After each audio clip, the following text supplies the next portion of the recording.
On s'entend de ben de l'amour, mon gars.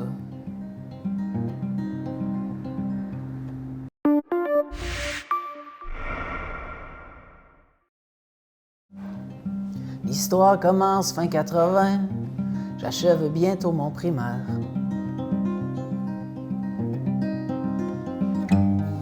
Dans la classe, je ricane toujours pour rien, le soir, je cours à patinoire. On est au café Pierre Jean Jase parce que c'est un lieu que j'ai beaucoup fréquenté au début de l'écriture de mon nouveau projet de disque, Toute beauté n'est pas perdue, avant que le Québec soit mis sur pause. J'ai passé beaucoup de temps ici. J'aime beaucoup cette zone-là de Sherbrooke parce que j'y ai habité il y a une vingtaine d'années. Puis là, c'est un 8e album, donc, qui est lancé en pandémie. Là. Je pense que tu n'as jamais vécu ça. Non, non, vraiment pas. On parle d'un album qui a donc 11 chansons. Oui. Moi, j'avais envie de te proposer d'en sélectionner 5, OK? Puis on va les explorer ensemble, justement, pour voir ton processus de création. OK. Oui, OK. c'est vraiment une bonne idée. Je suis content de faire ça. Elle n'entend plus battre son cœur. Donc, on commence avec la première. Trop peu souvent, j'ai raconté des histoires de femmes dans mes chansons où les femmes étaient les personnages principaux. Je l'ai fait à quelques reprises, mais pas souvent.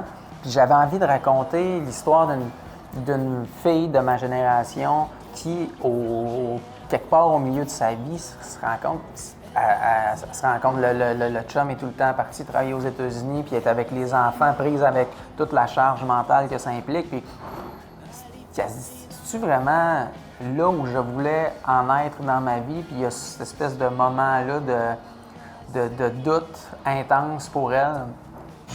Combien de temps peut-on tenir à distance? Est-ce que c'est vraiment la pandémie qui t'a inspiré cette chanson-là ou pas nécessairement? Elle a été commencée avant la pandémie, cette chanson-là, étrangement, complétée pendant.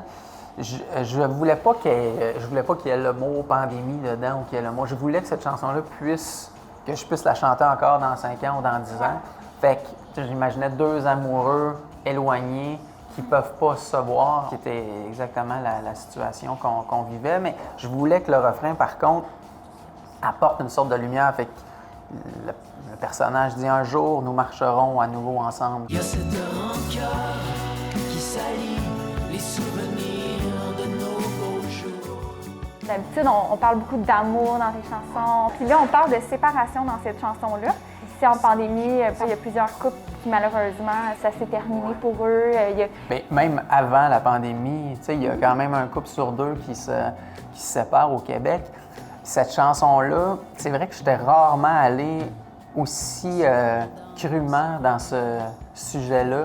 Il y a un long bout instrumental à la fin, à l'image un peu Pink Floyd là, dans sa vibe qui dure 3 minutes, juste parce que c'est tellement dur le propos de la tune que je me disais que ce serait le fun que ça respire. Que ça respire Ouais. après. Ouais. La musique du vent souffle tout doucement. À certains amis proches, j'ai envoyé des disques, puis ils disaient « Chante avec Marjo, man! » Puis il était comme surpris de...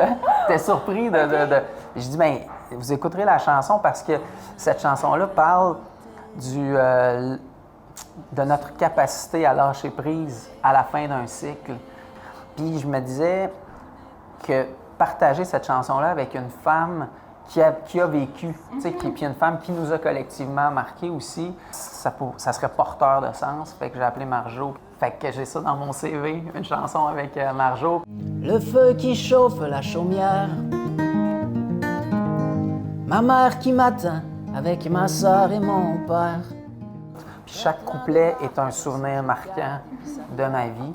Puis à la fin, on se rend compte que c'est moi ce qui fait en sorte que je pense à tous ces souvenirs-là, c'est que je suis en train de regarder mon gars sur la patinoire qui s'apprête, lui, à se lancer dans ce moment-là de On est sa la vie. somme, on s'entend de ben de l'amour, mon gars.